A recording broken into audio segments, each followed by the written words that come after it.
St Kilda was superb, but the excitement Gold Coast bring to the game is thrilling.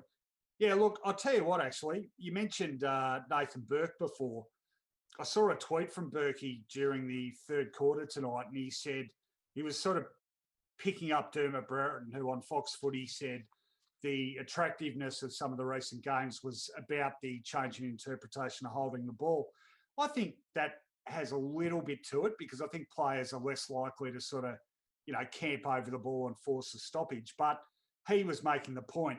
This particular game had more to do with the game ethos, if you like, of the two coaches, Brett Ratton and Stuart Dew, who like playing fast, attacking footy that scores goals. Who'd have thought? Maybe this will catch on.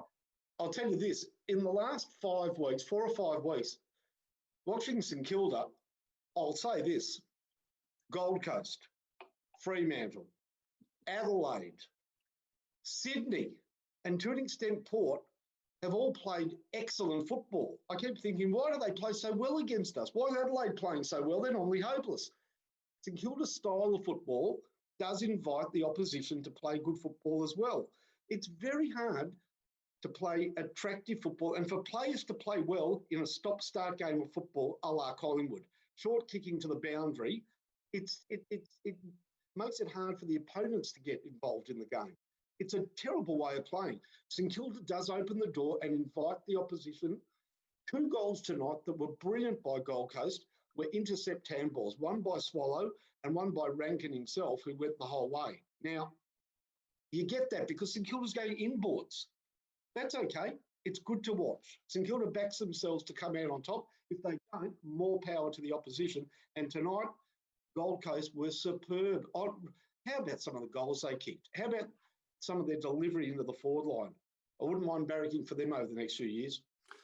Well, we should, I'm sure at some stage someone will ask about the 2 Kings because they're both very exciting. I just wanted to say on Collingwood that we've talked a lot this season about their ball movement, and when they're allowed to move the ball relatively unimpeded, I think even they can be okay to watch. But because it's a heavily possession-based game style, if they are slowed down in terms of momentum, that boundary-centric way they play footy and the reluctance to take too much risk, that's what turns games into a scrap. So, St Kilda invites sides to play more attractive footy because they are prepared to come through the corridor, which by extension opens up space for the other side when they turn the ball over. So, but that's Brett Ratton saying, okay, well, we take more of a risk, but by in doing that, we're going to allow ourselves more of a chance to be positive. So you certainly hope.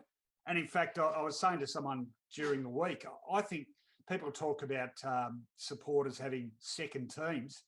I reckon people's second teams now they're becoming less of the obvious underdogs who haven't won a flag forever. It's becoming more the sides that play the most attractive footy. Yeah, spot on.